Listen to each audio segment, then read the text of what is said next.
Curtis Calhoun here with MMA News, and it's always great catching up with my next guest, Jasmine Jasudavicius, who returns at UFC Vegas 70. How's it going, Jasmine?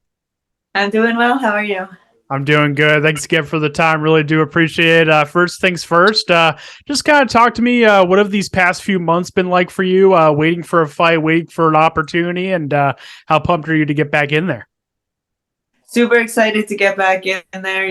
It feels like it's been forever since I've been in the cage. And I've been training hard. I've been like anticipating that that I've been getting a fight since like November. So I've been training like almost as if it's a camp anyways. And yeah, it's going very well. I feel like I've improved a lot since my last fight and enjoying it. I was about to say, because I know you've been looking for a fight for a while. So do you kind of see this layoff as kind of a blessing in disguise in terms of, giving yourself extra time to work on your skills and improve and all that?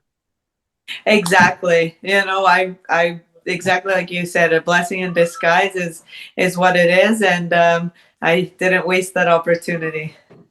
You get a switch up in opponents for this one. Courtney Casey recently pulled out. Now you get Gabriela Fernandez. Do you switch up the game plan at all, or is it kind of just you're just focused on you and what you can control? Focused on me and what I can control. I mean, that being said, she's a different style. She's a southpaw kicker. So obviously there's little tweaks, but yeah, the focus is on me and like my skills, and that's the like kind of the game plan. What do you know about her in terms of her style and all that? You mentioned a little bit there, but in terms of what she could bring to the fight at UFC Vegas 70. Yeah, she's like solid everywhere, purple belt, but obviously very talented striker.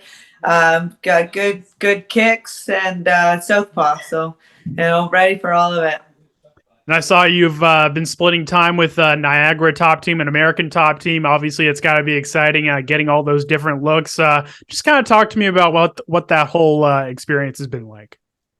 So that's been awesome. I've been very fortunate to be able to work with both teams, and Niagara will always be my home, but ATT has like really become a second home for me. Like, I have a great relationship with the athletes there. I got a great relationship with the coaches, and I look forward to being able to use like both places and just like really grow from both.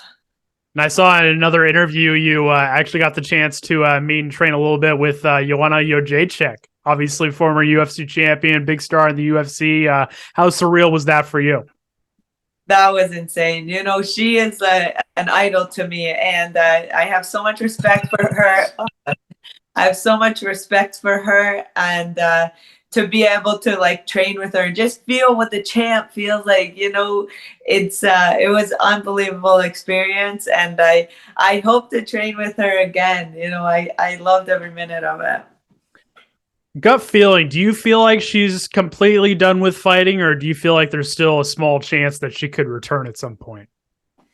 I mean, she's looking good. It doesn't look like she was, enjoying her retirement. I feel like she was training. I don't know. She didn't say anything to me.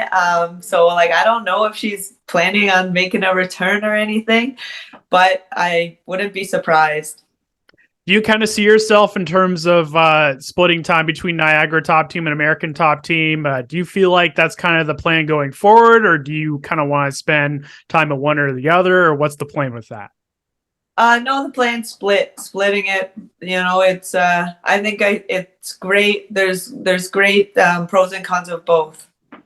I gotcha. And I got to talk a little bit about one of your teammates too. I actually got to talk to Anthony Romero earlier today. Obviously, a really exciting lightweight prospect getting ready to fight in the PFL Challenger Series. How pumped are you for him, and what can PFL fans expect from him, do you think?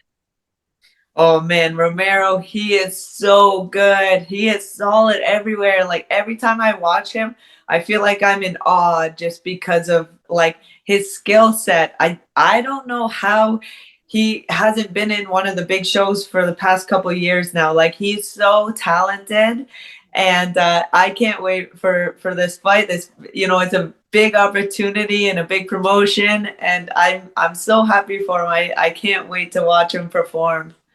Absolutely. And I got to obviously talk a little bit about the UFC flyweight division too. We have Valentina Shevchenko and Alexa Grasso coming up here at UFC 285. How do you see that playing out, and how do you see the fight stylistically? I think that's a super interesting fight. I think that it's going to be like really, really good. I mean, that being said, I think Shevchenko, I think she's very talented, and I think that she'll be the one winning this fight. However, I do believe every time that she fights that she kind of gets humanized a little bit more, and I feel like that this fight will show more opportunities of how people can kind of exploit maybe a weakness in their armor. That being said, I think it's going to be a great fight, and I can't wait to watch it. No doubt about it. And were you surprised at all that they didn't go with the Shevchenko Santos rematch immediately? Obviously, the first fight was super close, and people scored it both directions. A lot of people think Santos did enough to win the fight. How did you see the first matchup? Yeah, I thought that was a really good fight. I'm not surprised they didn't do like the second fight right away, but yeah, I look forward to watching that fight because we know it'll happen again. Absolutely. And talk to me a little bit about your goals for 2023. Obviously, I'm sure you want to stay active, get in there a few more times this year. What are some of your goals? Where do you kind of want to see your career by the end of the year? Like you said, I want to be active. I don't want to be off for 8 or 9 months, whatever it was since my last fight. Definitely not. I said it before, I'm not here for a long time. I'm here for a good time. So I'm ready to get in there. I want to be very active. I mean, God willing, I don't take any damage this fight. I can get home and jump right back into another camp. And, I would ideally like to get 4 fights in this year. Awesome. Well, last question from me. Once again, I really do appreciate the time.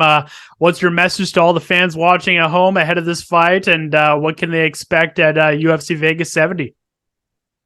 They expect an exciting fight. You know that every time I'm in there, I'm ready to go bang it out. So get ready, I guess. I love it. Well, hey, Jasmine, I appreciate it. Before we wrap things up here, I'll give you the final word to shout out any sponsors you're working with, shout out your team, all that good stuff. I'll give you the final word.